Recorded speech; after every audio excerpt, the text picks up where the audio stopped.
Welcome. Hi, everybody. I'm glad you're here. I'm Cindy Zulsdorf, and welcome to a leader seminar. This is an interview with Alix Milan, how a DIT quickly and accurately monitors color on set. And Alix, I just got to meet him. He's brilliant. He's a digital imaging technician and managing director of We Love Hue Limited, on-set color and workflow specialists. And so if you want the inside scoop about how his work is done, how the work of a DIT is done, colorists, how they contribute to everything, you got to stay with us today. And you're going to find out what achieves the fastest visual representation of luminance values within a scene, how Alix matches angles quickly, and so much more. So welcome. Over to you, Kevin. Brilliant. Thank you, Cindy. And Alix, thank you for joining us. And Steve. We've hitched up the wagon, we're rolling again. We most certainly have, Kevin. I'm glad to be here. I always enjoy doing these with you.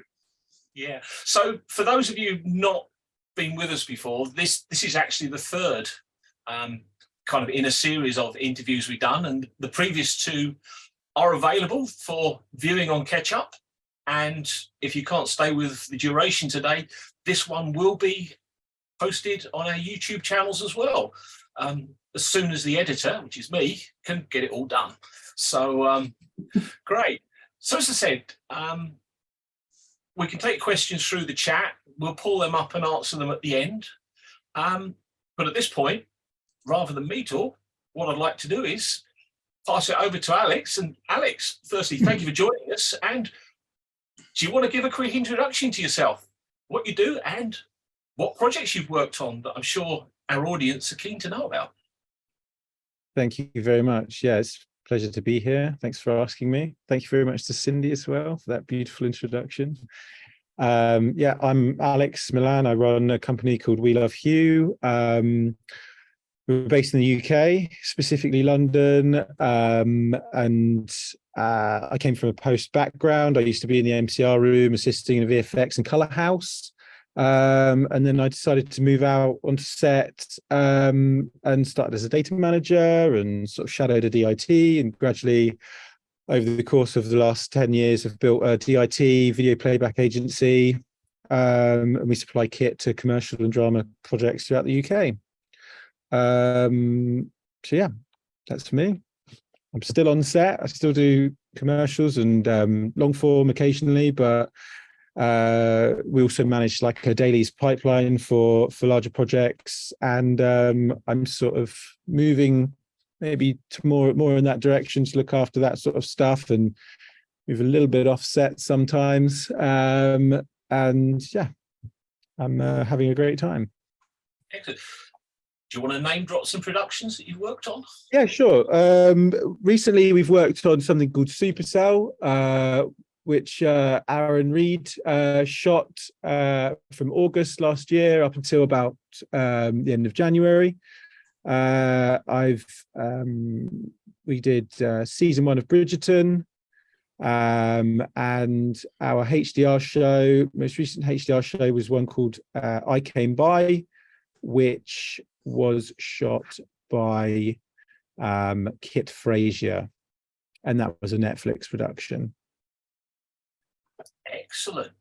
So I think you may have partly answered the first question, but for those of you who've seen the other, we asked Dane, who is a DIT based in the US, what is a DIT? And I think it'd be interesting to hear from your perspective, because lots of people say that what goes on in the US is slightly different to what happens in the UK and Europe. Sure, yeah. My sort of response to that would be that, I mean, when Dane sort of actually sort of said my explanation to my mother and her friends, and I quite like that. So I usually call myself a color technician, a camera technician with a color consultancy twist to my mum and her friends. But really a DIT is a key player in setting up and overseeing and communicating the overall image pipeline between the set and post-production, VFX, sounds in there, cameras in there, you know, working closely with the cinematographer, the camera assistants, and the gaffers. We're subject matter experts for color and image pipelines, digital cameras, imaging capture, metadata, data management. DITs should be capable of live color correction, exposure checks, live QCing, establishing an accurate and consistent viewing experience is crucial. We provide a second opinion to the DOP. We help to achieve consistency between shots within a scene. Yeah, it's kind of a and your day jobs. Yeah. Wow. So, Alex, quick question. So before we get into the part about HDR and how it's impacted, we'd like to know how it's impacted your day-to-day operation on set. How have things changed in your preparation when it gets to an HDR shoot? One thing to sort of keep in mind is that it's important to remember that we're already shooting in HDR. We are already sort of capturing images that are capable of being manipulated in that way. What's different now, I guess, is the display technology and helping people to understand that your typical SDR monitor is only going to be about 7 or 8 stops, and that's kind of what they're used to. I guess people don't get that sometimes, and so I guess understanding that is probably the first step. So yeah, I mean, all that really changes to a degree is how we view the image, and that starts with the monitors on set and their ability to display that greater bucket of data that we can now gather. Ultimately, I guess due to the nature of this being a new experience for a lot of people, the most important thing, or one of the most important things to remember, is that this is display related. As such, people should just take that into consideration. Rec 2020 and these new wider gamuts that are available are ultimately just a bucket for you to fill up with your data, and the display that you choose needs to be able to match that final output. So a little research or understanding of the deliverables is going to help you inform your monitor requirements. One of the things that I encourage people to do when prepping for HDR is to actually get a HDR monitor. I mean, it makes a big difference, and the sooner that you get it,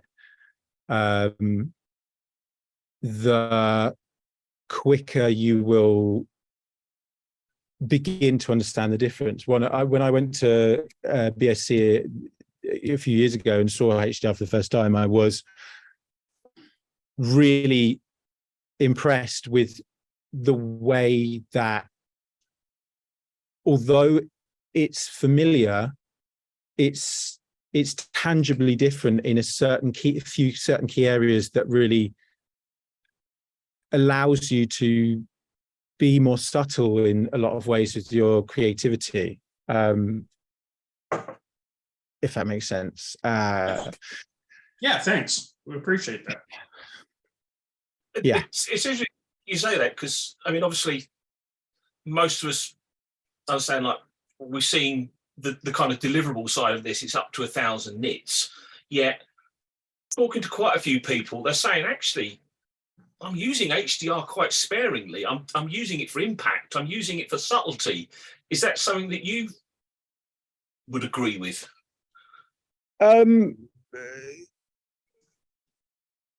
Yes. I mean, I guess it's important to understand that we don't need to reinvent the wheel in terms of when it comes to lighting for HDR, because it's not a case of multiplying a 100 nit scene by 10 to get things to 1,000 nits. It's not, you're not, it's really just about comparing two different size buckets. So 0 to 100 nits for SDR, 1,000 nits for HDR, Netflix standard. The first 100 nits is usually going to stay in the same place. Even, HDR is not really going to affect much of that first 100 nits. More common, or commonly, sorry, we are still lighting the bulk of the scene to 100 nits or thereabouts, and then allowing our highlights to expand when we deem it necessary. And obviously, understanding the script and the scene is, of course, such an important requirement for making decisions on lighting, in the same way that understanding the script is important for the overall visual style, the costume, the set. It informs us, it infers so much for the context, and the way that we utilize lighting is always just as a way, it's to aid the journey that the viewer is being taken on. The cinematographer is utilizing so many skills to make that journey the most engaging interpretation that it can be. So making sure that we can advise correctly on how this is all taking place is key. And obviously having the ability to refer back to a leader is really useful.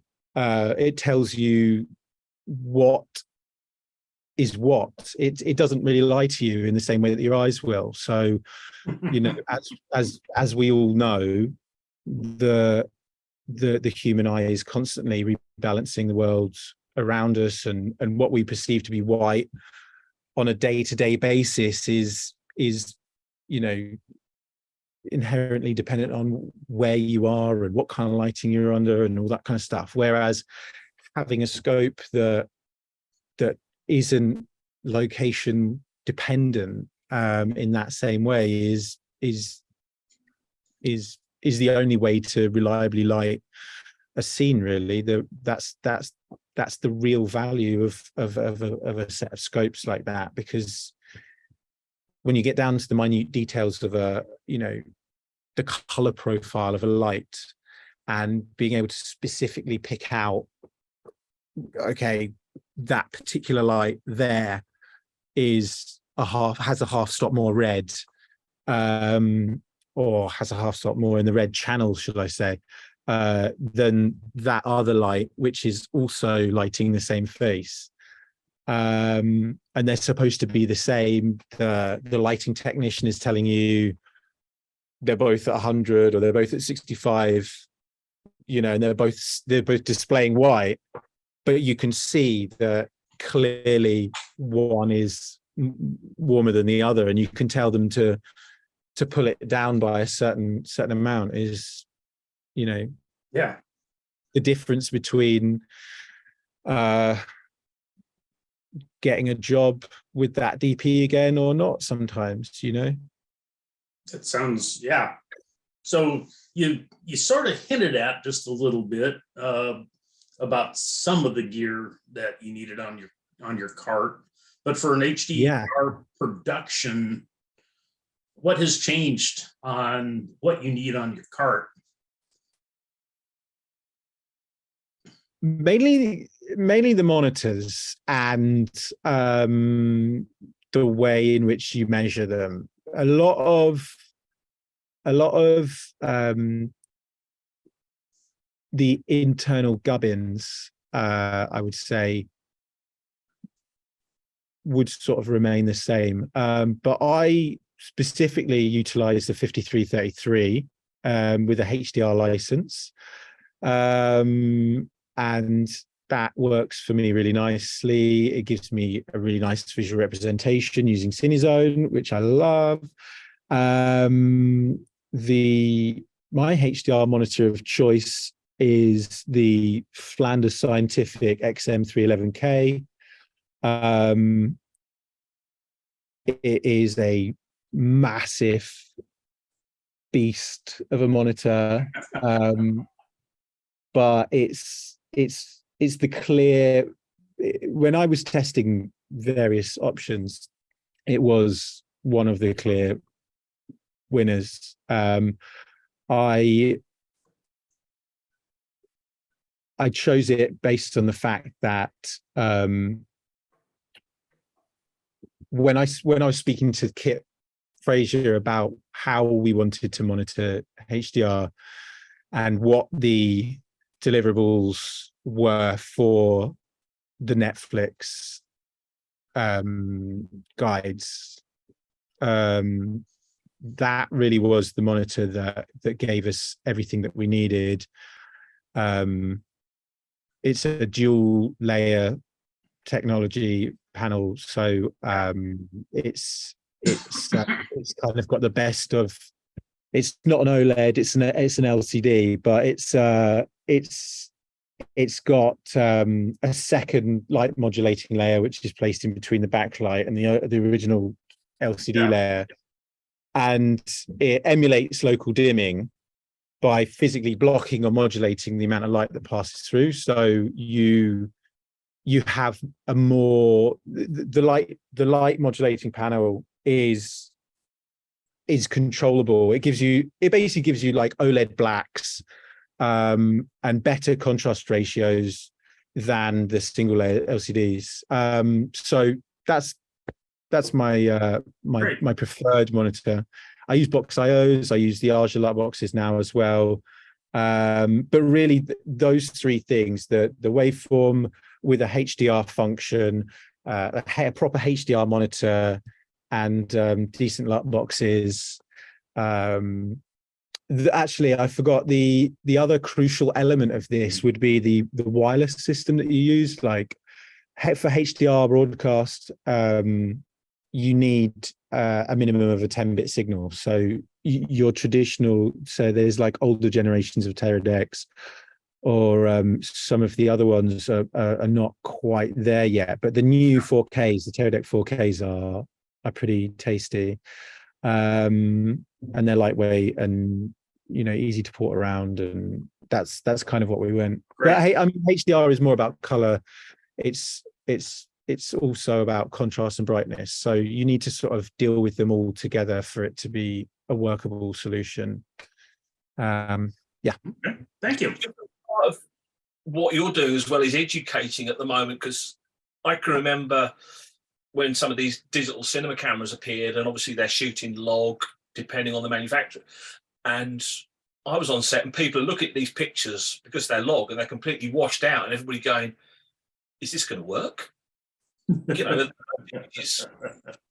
a phone call from Post saying that these just look washed out because they were so used to monitoring in 709. Are we, again, it's part of your role at the moment, also kind of educating those on set around you what HDR looks like? And I presume, your big monitor is something that, do you pull people across and say, look, have a look at this. This is what we're trying to do. I'd say a lot of the education that I actually need to do is with the DOP. And that happens mainly before the shoot begins. During tests, we do as much as we can. The production team do inevitably get a better idea of things and how it functions, but I'd say a lot of the teaching of HDR in terms of understanding it, you learn by doing. So it's like I said, like the seeing is believing. You kind of, as you come up with real world examples of where HDR benefits a scene or reduces the cost, you can kind of pull people in to show them. But yeah, I just want to make sure that both I and the DP are on the same page before we start. shooting, where are we going to put our skin, where are we going to put our sky, where is our sort of like safety for highlights and our cutoff for blacks, what are our rules for the shoot, basically. And that's all, for the most part, worked out before the shoot begins. But yeah, every day's a school day, and you're constantly discovering or learning new things. And if it's like a new camera to market and it's been untested, the Alexa 35 certainly caught a lot of people out, in terms of you know, certain elements of their new color science and stuff. A lot of people sort of working out how to do this or how to do that, whatever. But you know, we were one of the first major UK TV dramas to use the Alexa 35, and like I said, Aaron Reed and I were we weren't shooting HDR on that, but we did spend a lot of time playing with our highlights and shadows to find that sweet spot in the middle. And Aaron likes to sit his black skin tones quite low and like everything quite dark, and so finding that edge and making sure that we hit that but we didn't go over it was, you know, a large portion of the job. And we had tons of night work, and we had loads and loads of, you know, really low key scenes which relied heavily on us not going too far but going far enough to achieve the ambitious look that Aaron was going for. And we didn't get as much prep time on that as we wanted, so we did spend a bit of time refining the look as we went along. And Joe Bicknell from Company 3 made us a few sort of tasters and options to utilize, which began quite crunchy at the beginning, and we spent about 2 weeks refining that show look on set by sending him some samples. And he eventually tuned the shadow detail to give us a better spread of information. And what it meant is that detail was kind of rediscovered when the dailies were reprocessed. But again, we already knew that the detail was in there because we could see it on a scope. So even though we lost it in the LUT, version 2 of the LUT, by the time we reapplied version 3 of the LUT, we had, you know, we opened up all of that detail and we followed our rules. So we knew that what would work for stuff going forward would also work for stuff going backwards. And so it just allowed us to be more comfortable on set without having to bring in lights to overcompensate for a LUT, because we knew that it was there in the log and everything was hunky-dory. Yeah. So, you know, just basically being able to rely on that equipment is half the job almost, you know, and being able to trust it is tantamount. Yeah. So one of the things I've heard spoke from DITs, and that is that obviously having a leader on set, you know, said is that ultimate reference and measurement, but it's also the confidence that they know, having spoken to the post-production house, that they're also using leader products, probably 56 and 7600 for doing that editing, grading work, final QC for deliverable, that they just feel so much more comfortable that what they're seeing on set, they know is exactly what's being seen in post. Yeah, absolutely. Maintaining consistency on set is key, but yeah, I mean, it's been a long time since I've been in post house, but when I was, there was tons of hardware scopes being utilized, and you know, everyone was constantly checking legal levels and how images were being output, and the knowledge that, you know, what you're seeing on set is what they're going to be seeing in the grade and the DI. That's reassuring. It means that if there are any issues, I'll flag them before them, you know. Yeah. and then that saves time and money, which is the key. Yeah, because I've always, you know, tried to tell people that HDR is not about brighter pictures. It's about being able to get the detail that we weren't able to achieve in 709. It's to be able to get the detail in the blacks and then have what we normally rolled off in the knee of the camera, and to be able to expose that and have greater stop range, basically. and be able And to- more colors and better coloration, Yes. saturation levels, and Yeah. yeah, it's a So- bigger palette of Yes. So in our previous session, Dane had talked about that a lot of what happens in the US is driven by the studios, and sometimes getting some of the gear that's needed, they don't want to put the money out sometimes, even though it's an HDR shoot. And so because monitors, as you were talking about, can be quite a lift in what's needed, that it's kind of driven by the studios and he kind of hinted that he thought that it was a little different in Europe, that you had a little more control of what was needed for the shoot. Is that accurate in what he was talking about? Yeah, so when you put it like that, I would say it's there's always an element of negotiation, because True. your primary function, I guess, at the beginning of the shoot is to ascertain what is the goal, and then it's a question of, do you already have the gear, or do you need to go out and buy it? And is the gear that you've got good enough? Is it going to do the job to the best of, to the level that they need, or do you need to go out and get something else? And in my case, I came by, I didn't have a HDR monitor, and I didn't want to, we're a rental house, so we were like, well, how can we benefit from this? So we went out and we bought the best one that we could, and we did end up getting it onto the job. But also to echo Dane, like, there is an element of it. I hate the idea of competing with the DP for budget, because it's not a fun concept, and you rarely win those things. So it was a situation where I had to have a conversation with them and be like, look, this is the situation. This monitor, or a monitor, this is going to cost us money. And I totally understand if that rules us out or whatever, but Kit was very keen to,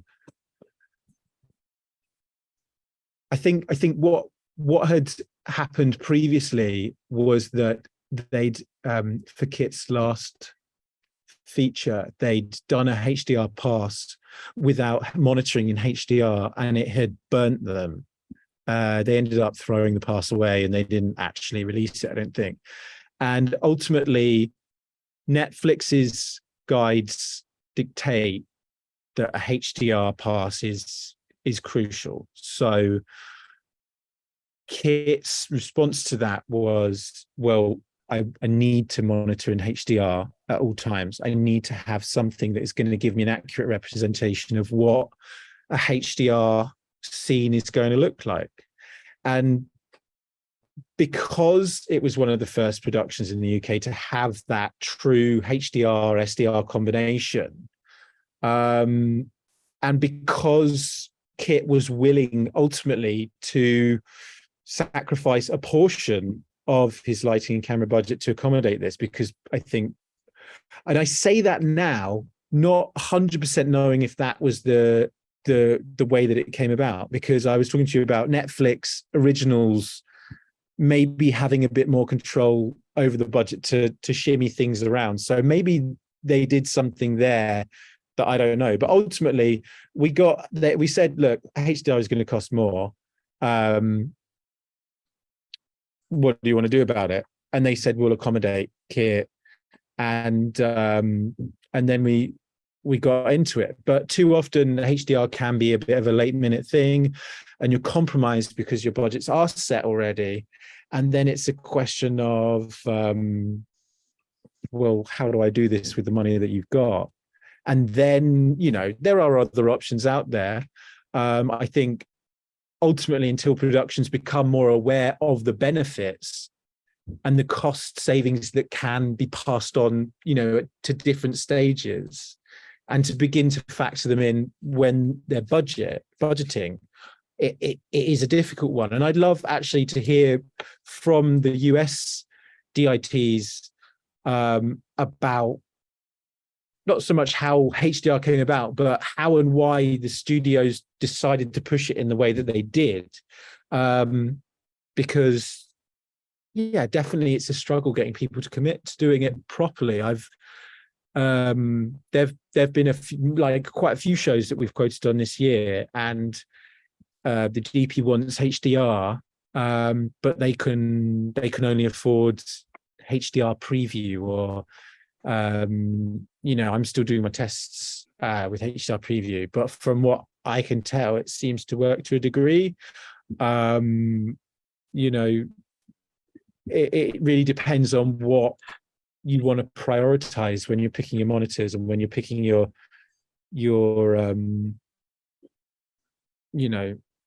what are you prioritizing? The pricing implication of HDR is definitely a prohibitive factor to a degree, but like 4K, I think that Dane said that his 12G upgrades cost him like, what was it, $65,000 or something, which is a lot of money. And there's this debate of like, well, how do you pass that on to your customers? How do you remain competitive when you've spent 100 grand on your rig and people want to pay you peanuts for it? It's just it's a nightmare, guys, I tell you this. But hopefully I answered the question. I'm sorry, I do a lot of waffling. That's great. We love it. Because one of the things Dane did say, that if the budget's prohibitive, sort of look at the shooting schedule and sort of say, well, actually, okay, it's a 7-day shoot, but let's just get an HDR monitor in for one day. That's a very good point. Get the shooting. I mean, it's not going to allow you with the talent and locations and stuff like that, but let's try and get where I know HDR is going to have a real impact on the storyline. Let's monitor in for that day and let's do it. That's a very good point. Yeah, I like that. But you also feel now with the DOPs and stuff like that, because there is now a lot more HDR content that's visible, and they're seeing what their peers are doing, and they're looking at that going, oh, that looks quite nice. I've shot with that camera. I couldn't get it to look like that. How did you do it? Are we now leaning against an open door with this kind of HDR monitoring on set piece that, they don't want to sort of be the last one to the party? I think a lot of people are keen to utilize it. It's just a question of, like you say, I guess leaning on an open door. It's coming, and consumer TVs are caught up almost. The new LG OLEDs are pretty phenomenal. I really like them, and they're affordable as long as you go for the C series rather than the G series. But stuff is there, and what's the point in having all of these great consumer monitors if you're not going to utilize them in an effective way? So it's coming, and like 4K monitoring on set. But I do resolutely believe that HDR has a bigger impact on an image than 4K. Absolutely. I mean, it's nice to have stuff in 4K, but for me, a HDR image that's been exposed correctly beats an SDR version of that in 4K. Yeah, I've seen tests where somebody did a HDR against just raw 4K that was not HDR, and the HDR blew it out of the water. Yeah, because it's more of a visual feast for your eyes. Your eyes want to be wowed. And perceiving resolution is not really that exciting, but perceiving more stops of dynamic range is to the brain more exciting. Yeah. or at least it is for me, and you guys. You mentioned a little bit, about your waveform monitor on your cart, and what functions do you really like on your 5333? So I don't have the 53. Yeah, I do have the 5333. I thought you said the 5350, which I was going to be like, I don't have that one yet. I want it. Yeah. We'll work on that with you. Yeah. So I didn't use, but now I do, thanks to Dane again, and a little prompt from you guys, the USB stills option that actually came into play the other day, where we were transferring some stuff over, and yeah, that, I mean, so like the still side of things is quite useful. The main things that I utilize though would be the RGB parade, vector scopes, and the CineZone function. Those are my three go-tos. And I've already sort of touched upon analyzing light is it's a lot easier when you've got separated RGB channels, because if you understand the principle that when they combine it's white, and when they don't combine there's a cast of some description, if you understand that principle, it really isn't that difficult to read them. It's just the accuracy that I have with a leader is not, nothing else really compares to it when you come to looking at the fine grain sort of way in which it's represented. And I'm a big advocate for false color, and I like to analyze my general luminance levels using CineZone, because it's a really easy way for me to check how our contrast ratios are doing, and is our B camera angle also blue on this side with a tiny hint of green just here, or is the green missing? So do I need to bring that up? Do we, it just gives me like a very easy way to analyze stuff. And like I said, I didn't use the still pool, but I love it now, like being able to overlay stuff and analyze stuff that way is really useful. I am very, like I said, I'm very jealous of his double diamond and the ability to, because on mine I'm flipping between SDI feeds, so I'll hit A and then I'll hit B, and I wait for them to switch, whereas he's got both of them side by side, and for me that's a big plus. Yeah. Also with the 5350, you can actually overlay two lives. So a lot of people love to put a vector scope on top of a vector scope and change the color of the display in each one, where you could pull two cameras in and literally flop them on top of each other. Love it. I like that. And then you're really kicking there. And you don't have to do it with stills. You can actually, or you don't have to go A-B. Yeah.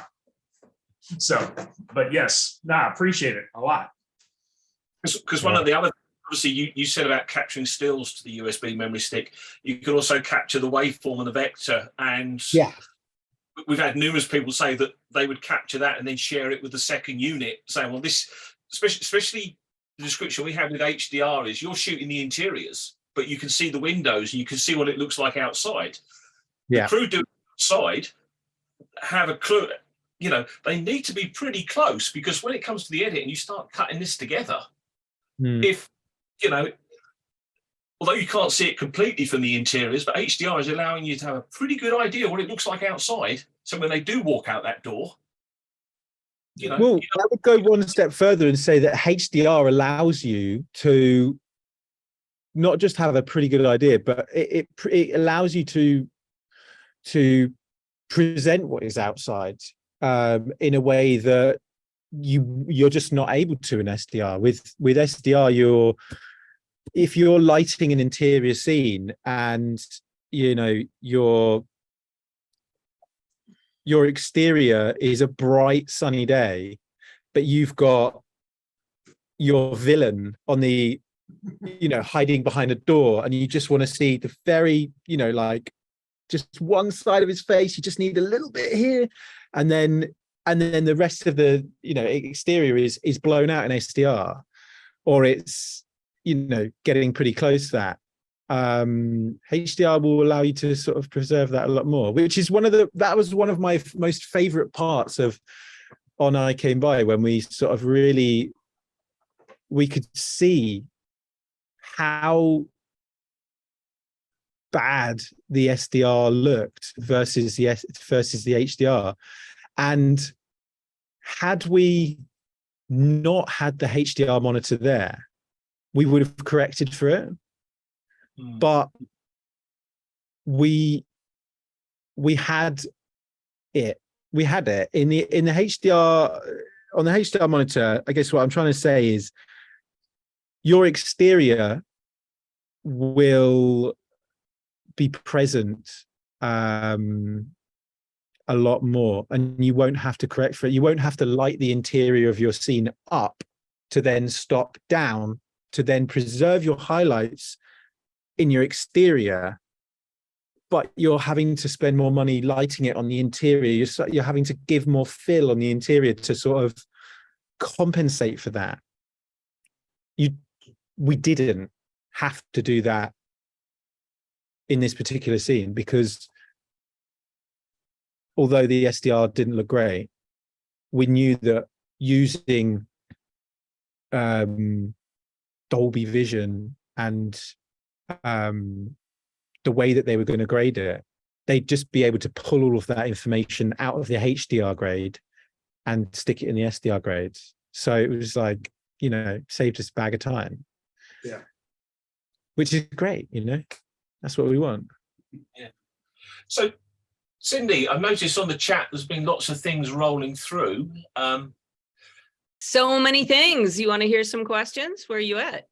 Sure, there's some out there that our audience would like us to address. Do you want to?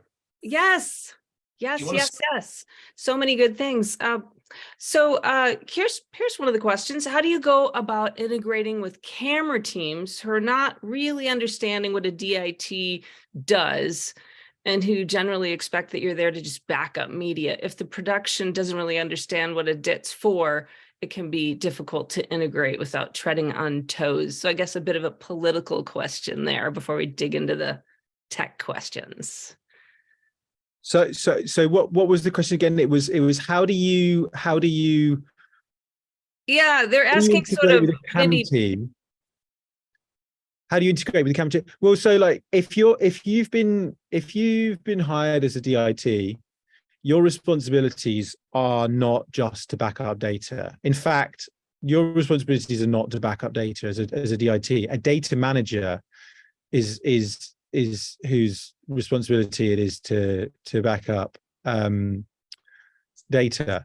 A DIT is there to support the camera team by checking all the settings, taking responsibility for making sure that there are no errors. I was going to swear, but I won't swear. Yeah. To make sure there's no F-ups in terms of, what the expectations and deliverables are. So typically when I get hired on a job, I will immediately ask them a whole bunch of questions about the nature of the shoot, where are you shooting, all this kind of stuff, find out all of that. Then I will have a phone call with the DOP, and I'll make sure that everything that he wants to achieve, I can first and all provide. Is he doing anything out of the ordinary? Is he wanting to, do anything specific or utilize anything specific with his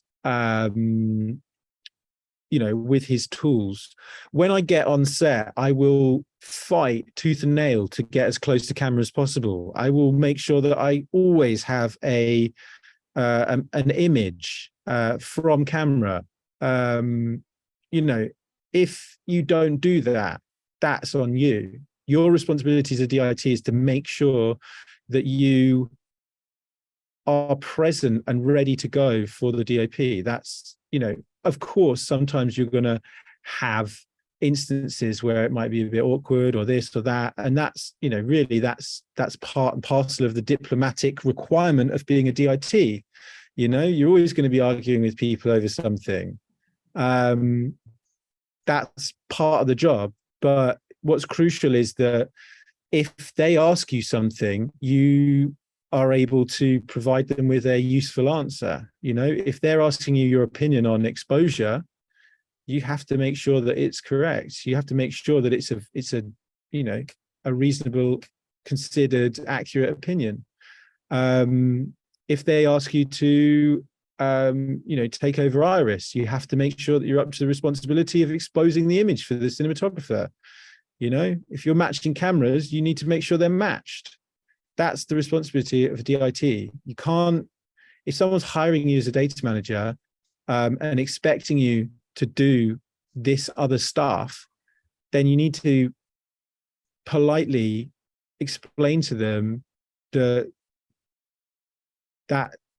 needs to be compensated, and they need to, you need to be sure that if they are compensating you for that financially, that you can do the job. That sounds good. That makes total sense. I like it so much, Alex. We've had several questions about lookup tables, about LUTs. And so, as we know, movies use lookup tables with show looks on set, but how typical is it when shooting commercials? Is it to create a look beforehand? We had some other questions about using LUTs and just sort of generally asking you to speak to them. How typical is it to go in? I would say that typically the look side of things on a feature and a TV show is a lot more in depth. If I'm creating a look on a commercial, there's no budget usually for prep days for DITs in the UK. I know the US DITs will probably be very upset to hear that, but and we're very upset to hear that. But it's rare for productions to say, sure, DIT, go for a prep day. We ask, and sometimes I get it, if there's a specific enough reason for them to accept. But generally, the expectation is that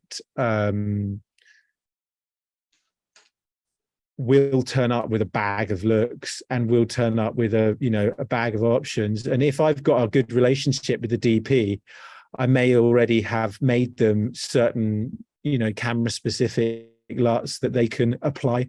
They may already have a USB stick with their own on.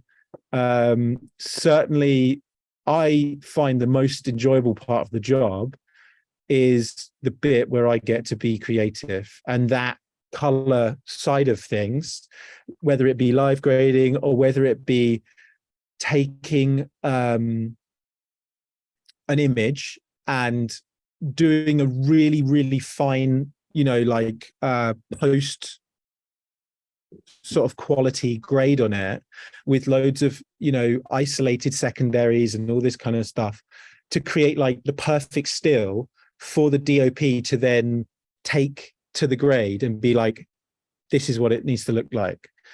I love that. Do I get the opportunity to do that before the job in the UK on a commercial? No, very rarely do I get the chance to do that, but I would like to. But it's not, we're not there yet. We don't have Gotcha. long union. Well, we do have we do have Beck 2, and I love Beck 2, but a lot of the time DITs we're not on our own. There are hubs and communities out there, but it's not as tight a knit community as the US. Sadly, I wish it was. A little bit of a follow-on to that one around LUTs. When you're shooting HDR, are all the on-set monitors HDR capable? And if not, do you create color transform LUTs and separate CDLs for SDR monitoring? So the idea, so depends on the production. On I Came By, we had that discussion. Financially, it wasn't viable to have more than one HDR monitor on set. So the HDR monitor stayed with me. It was, Kevin, I've sent you the photos. It was massive. It sat on my car, and basically we just flipped between A and B. Are we heading towards a world where there will be more HDR monitors on set? Yes, we definitely are.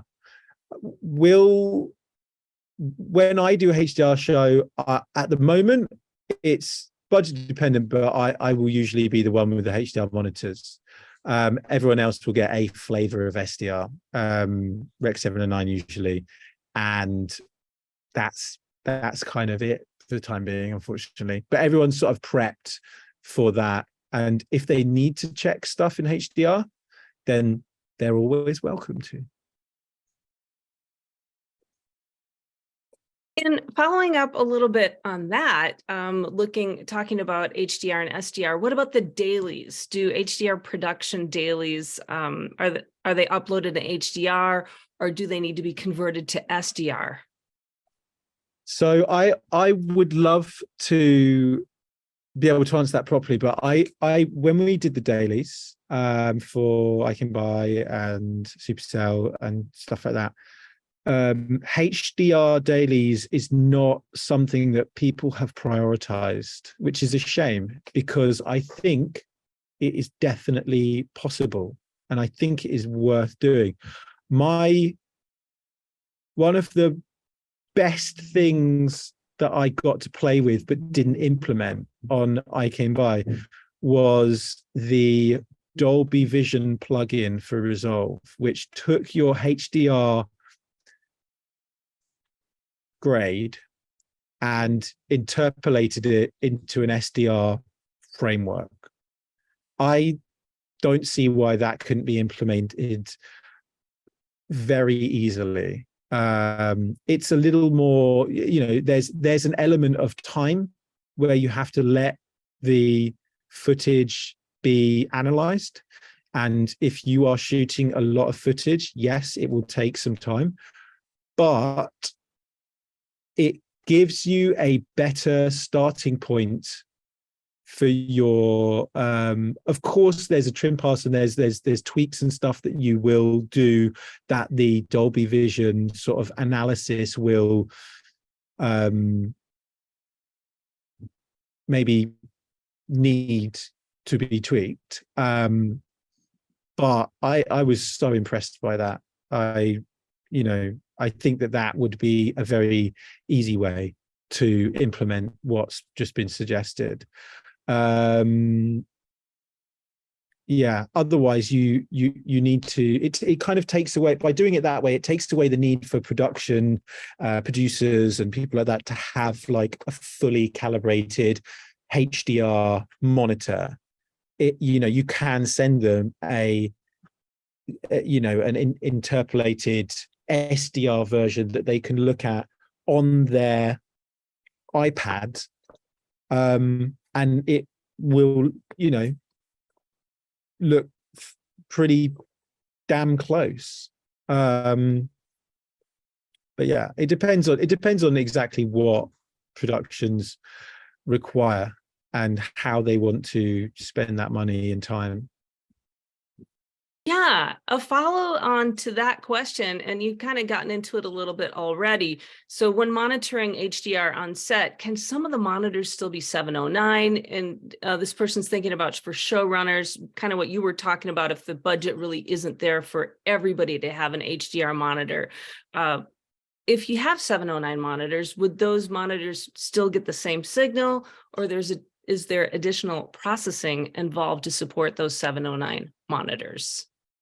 Yeah, there is. So for each camera on I Came By, we had 2 LUT boxes. They would both receive the same log image, and then they would both receive the same CDL commands. They would both have the same LMT, and then they would have different output display transforms depending on what color space we were going to. So we basically had a Rec 709 LUT box for A camera, a Rec 2020 PQ LUT box for A camera, and then the same for B camera, and then the same for C camera when that came out. And then on my rig, I would have an A camera SDR monitor, an B camera SDR monitor, and then an A and B combined HDR monitor. And that was fun pushing upstairs. But yeah, ultimately, yes, you need to have more equipment to do that dual version. And for I Came By, it was made easier by the fact that we had an ACES workflow. Because then see you later, Johnny. Thank you. We had, yeah, it was made easier by an ACES workflow, because then everything was sort of contained and manipulated in the same way, and then all that changed was the display out transform. Well, so then we're an hour in. I bet that ACES got mentioned. Yeah. It did, yeah. Eventually, ACES CCT all the way, yeah. So, Alix, obviously, we've been asking you questions. Steve and I are here. Have you got any questions for us? Questions for you in general? Well, sort of. My question was that the double diamond I really like, but I haven't had a chance to properly utilize it. So I was just kind of I was curious how Dane sort of felt that was better than the RGB parade, and would you consider ever putting that out to the 5333? Or is it capable? Is it a question of it being capable? Which is quite, unfortunately, the 5333, we cannot reverse engineer it and put it on. Steve will answer the much more simpler question now of why the diamond pattern, or as we call it, the extended gamut display, is so useful, because basically it's 2 tools in one, isn't it, Steve? Yeah, it is. So the beautiful thing about it is it vectors green against red and vectors green against blue. So when you've got a shot that you know there's a white balance issue, but you're having problems telling where it is, it points it absolute to you. It'll tell you that your blue channel is running just a little bit hot, and you can pull it back in, because Mother Nature always puts white in everything we do. And so there's always this beautiful, perfect vertical line, and you'll see it tilt one way or the other way, or the blacks will pull up or the blacks will pull out. So it actually will tell you, okay, is it in the highlights or is it in the shadows that's off, and which channel it is and which way you need to go with that channel immediately, rather than getting in there going, whoop, whoop, no, whoop, whoop, yep, oh, there it is. It says, here's exact. where you need to be. And it's Gotcha. beautiful on, especially on stuff that you can't always chart and throw something out there, and you need to do it now, and it's just boop, there it is. Right. And you think about shooting outside. All you have to do is be shooting outside for a few hours, and the sun has moved and everything has started to shift, and it just boop, okay, there it is, that perfect again.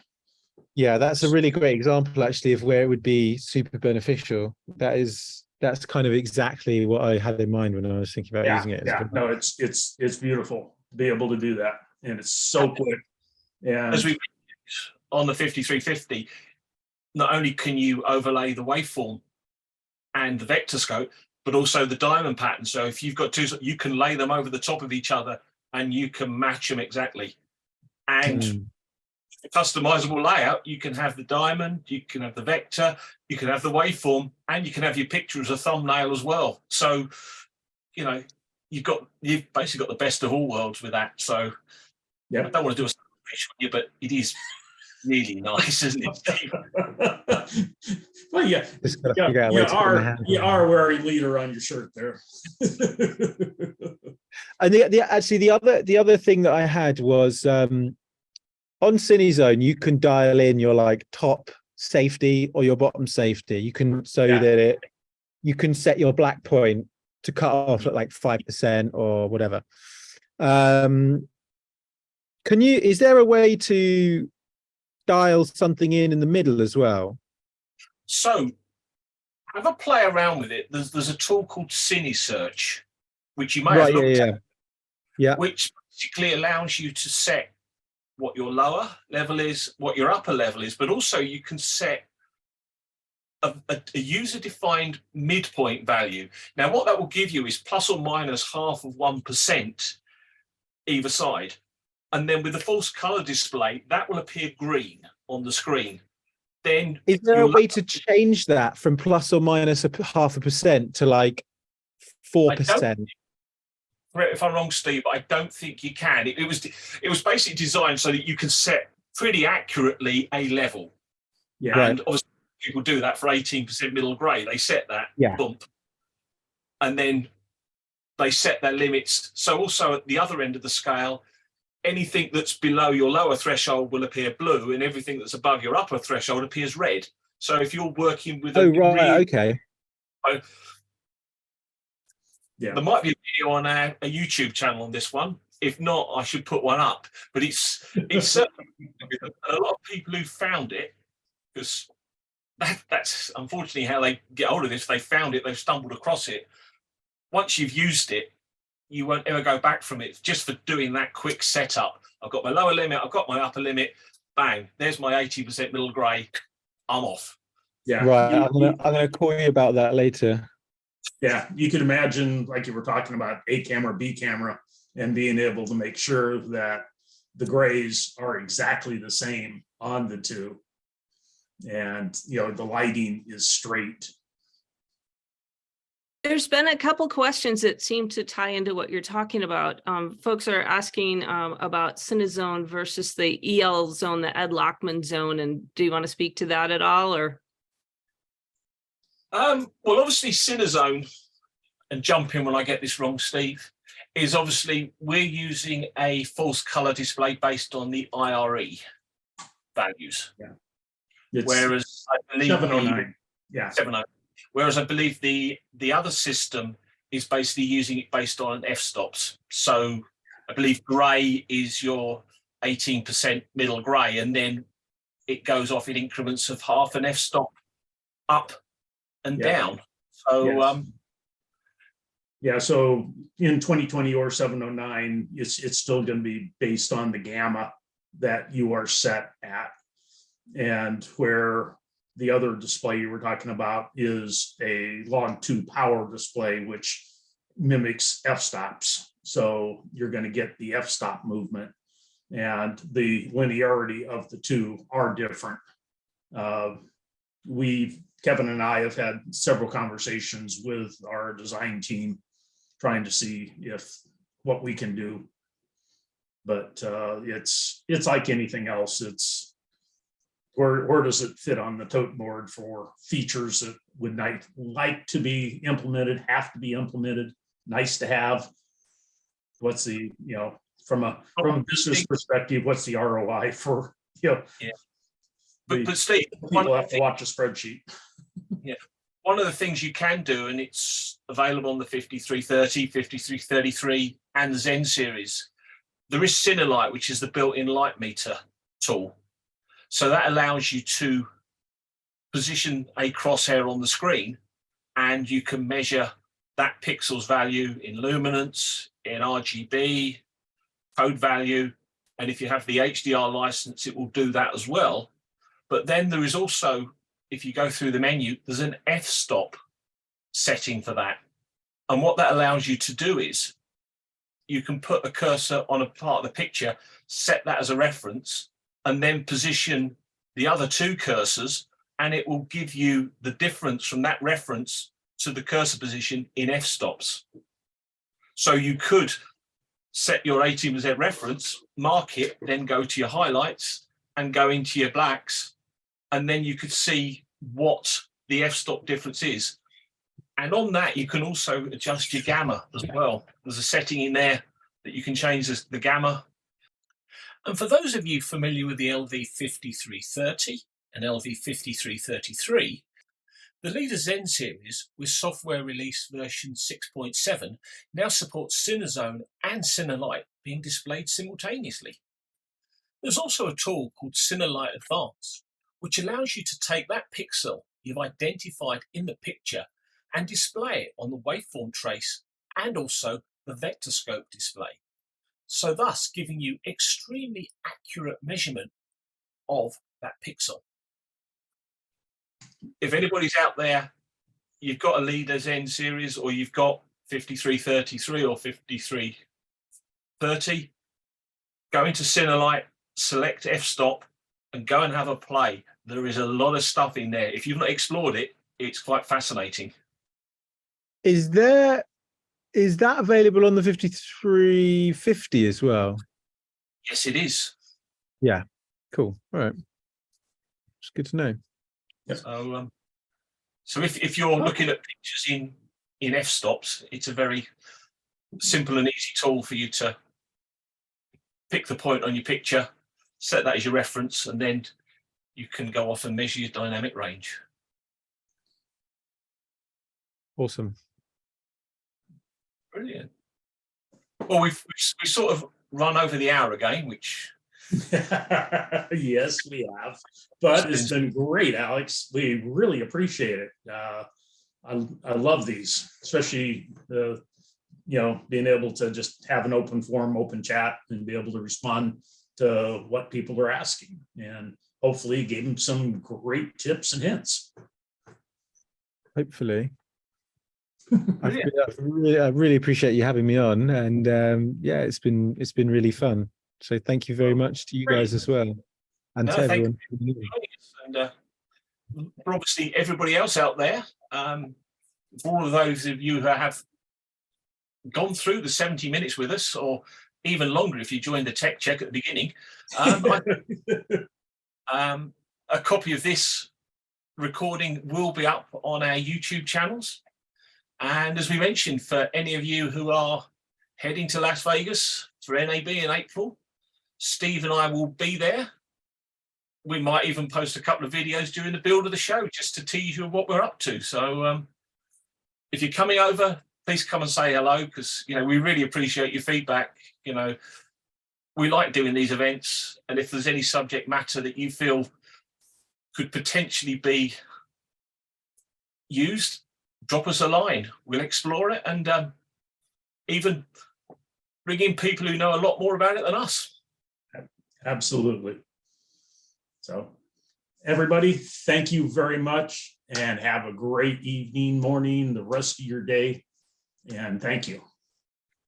Thank you very much. And thank you once again, Alex. Take care. Thanks, guys. Bye-bye. If you've not already done so, we have an on-set production guide that's available to be downloaded. Simply point your camera at the QR code register your details, and you'll receive an email about how to download the guide.